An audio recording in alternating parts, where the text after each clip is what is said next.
Hey everyone, Peter Zeihan here, coming to you from foggy, snowy Colorado. It is the 16th of March on Thursday, and it's time to start talking about food shortages. We're going to start with this part on China.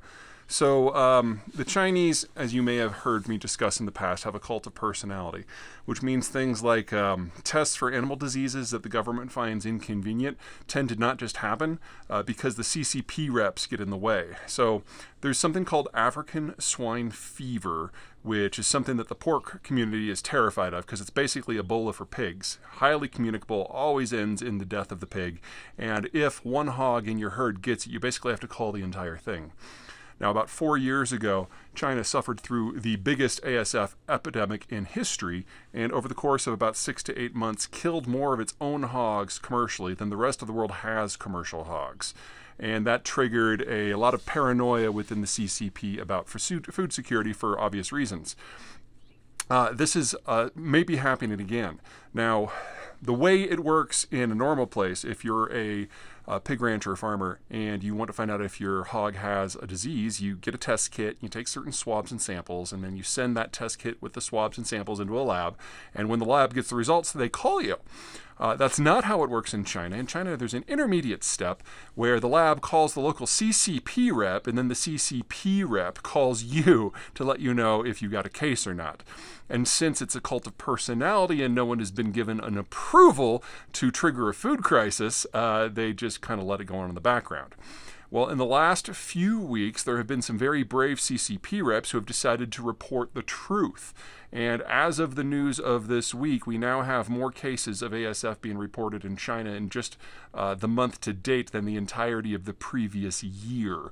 You see, ASF is not something you just get rid of. It's not once and done. It gets into the wild-born wild pig population, and then it takes decades to get rid of. Now, according to the Chinese, they got rid of it in 6 months, and they haven't had a case until recently. But all of a sudden now it's boiling up again. There are different strains. Some are more lethal and more dangerous and more communicable than others. And officially, it's some of those less dangerous ones that are out there. But the fact that you've got brave officials choosing to go against the party line and report them at all suggests that we have a much larger problem in store. And we should expect some significant issues throughout the food supply chains for pork throughout the Chinese system. Will it be as bad as it was 4 years ago? Kind of believe it will, if not worse, because they've been allowing this to burn in the background in order to achieve political placidity. Now, how does that matter to you? Well, if the Chinese can't guarantee pork supply, then the only other culturally significant food that they can produce en masse is rice. Now, rice is the most phosphate fertilizer-hungry crop that humans are capable of growing, and because of that, China has historically been the world's largest producer and exporter of phosphate, until 4 years ago. Starting with that epidemic, the Chinese started hoarding phosphate because they were concerned about food security, and they knew they needed rice because it's the only other socially and politically important crop that the Chinese have.